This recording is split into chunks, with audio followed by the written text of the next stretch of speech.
Trump said to end one of Obama's favorite freebies, "Let the rainbow riots begin." Oh, now President Donald Trump has really done it. Now liberal nuts will go ballistic, even worse than they have been already.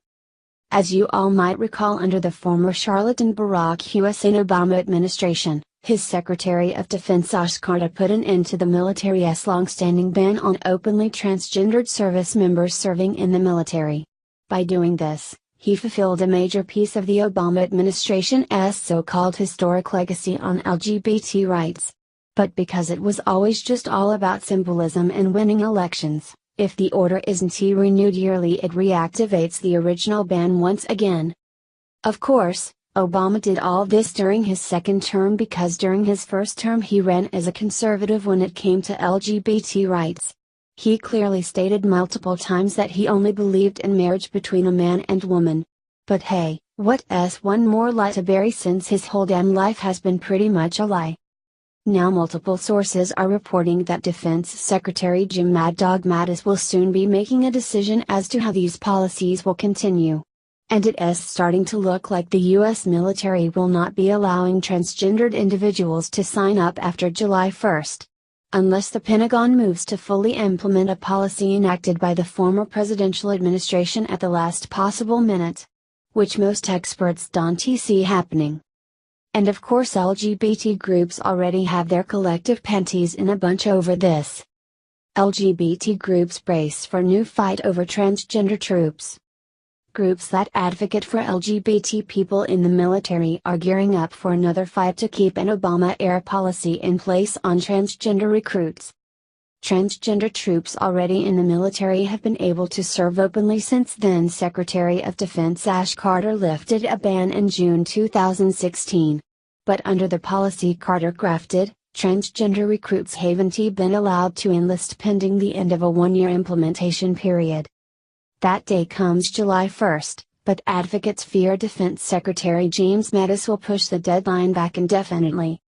What is so sad about hearing these arguments is that Secretary Mattis and the Pentagon have seemed like the one place in the executive branch where honesty and evidence-based policy and adult decision-making are still the name of the game, said Aaron Belkin, director of the Palm Center. If Mattis delays implementation, that has really a signal where evidence-based approaches may be over, Belkin added. In early May, Deputy Defense Secretary Robert Work sent a memo calling for the services to submit their plans for accepting transgender recruits by July 1st. The memo said there is no intention of changing the policy, but left a sliver of wiggle room. The personnel policies of this department are designed to enhance the warfighting readiness and lethality of the force that protects our country, Work wrote, as first reported by USA Today. We do not intend to reconsider prior decisions unless they cause readiness problems that could lessen our ability to fight, survive and win on the battlefield. But since the memo, senior leaders in the military have been voicing lingering concerns about the transgender policy and asking for a delay in its implementation, Military Times reported Thursday. The Army and the Marine Corps have been the most vocal about a delay, the paper added. The prospect of delaying the acceptance of transgender recruits is the latest concern for LGBT troops since President Trump's election. Advocates were worried almost immediately after the election that the Trump administration would roll back the transgender policy, citing what they view as anti-LGBT policies backed by Vice President Pence and Chief Strategist Steve Bannon, among others. Since it is not a law, the policy can be changed unilaterally. There was also concern when Mattis was named Defense Secretary. Mattis has previously criticized civilian leaders with a progressive agenda for imposing social change on the military. During his confirmation hearing, Mattis committed to upholding his predecessor's policies unless a service chief brings him evidence they are having negative effects.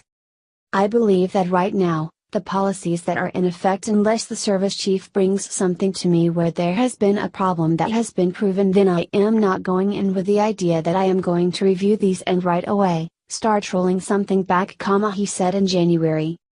But new concerns arose in February when it was revealed the Pentagon had quietly rolled back the policy that allowed transgender students at Defense Department schools to use the bathroom for the gender they identify with. Instead, School principals will decide what to do on a case-by-case basis. Worries reached a fever pitch when Trump announced his choice for Army Secretary, Mark Green. Green had said that transgender is a disease, one among many controversial statements. Advocates launched a fierce campaign against Green and claimed victory when he withdrew his nomination from consideration last month. Now LGBT groups are gearing up for the next fight, which they expect to be over transgender recruits. Under the plan set out in the Obama administration, transgender people wishing to join the military would be allowed to enlist if a doctor certifies they have been stable in their identified gender for 18 months.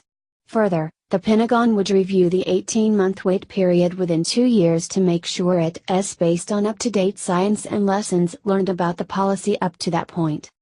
Those who opposed allowing transgender troops to serve openly argued the Pentagon did not sufficiently study whether doing so would affect readiness, arguments they are renewing now that Mattis faces a decision on recruits. Thomas Spooner, director of the Center for National Defense at the Heritage Foundation, said Mattis should take as much time as he needs to make a decision regardless of the July 1 deadline. The year-long study done by the Obama administration prior to the policy change looked less at readiness and more about how to implement the change, Spooner said. Spooner stressed that he is not advocating for keeping transgender troops out of the military, just taking more time to study the readiness effects. I think there is an opportunity to have a fact-based look at this, he said. There is no rush. There is nobody being harmed. Another reason Spooner said a delay might be necessary is because the Trump administration has yet to choose an Undersecretary of Defense for Personnel, who would be the go-to person for such a review. Belkin, of the Palm Center, called the readiness argument phony. His organization will soon release a report that tracked about 24 transgender troops since last year and found that the new policy has made it easier for them to do their jobs and promoted readiness with no disruptions, he said. He also highlighted a Rand Corp report commissioned by the Pentagon last year that predicted a minimal impact on readiness from allowing transgender personnel to serve openly. Last year, the chiefs said inclusion would promote readiness. They were part of the year-long process, and they agreed that inclusion helps the military. Belkin said. LGBT groups are vowing to make their case. Ashley Bordway-Mack, president of the American Military Partner Association, said it would be unconscionable to delay accepting transgender recruits. Still, she is hopeful Mattis will continue the policy as planned. It would be unconscionable to reverse course now and continue to force transgender recruits to hide their gender identity in order to enter the military, she said in a statement. Bordway-Mack said there are already thousands of brave transgender men and women openly and proudly serving our nation today. We are hopeful that Secretary Mattis understands this fact, she continued. It is crucially important that he move forward with the timeline and implement the final piece of this policy, allowing anyone who is qualified and willing to serve, regardless of their gender identity. Any credible psychologist who isn't blinded by the extremist liberal ideology that has enveloped the psychology field will be more than happy to tell you transgenderism isn't real. It has always been considered a mental disorder until the leftists who write the DSM-5, or the Diagnostic and Statistical Manual of Mental Disorders, decided to reclassify it to fit the liberal agenda in 2013. Share if you want to make the military great again.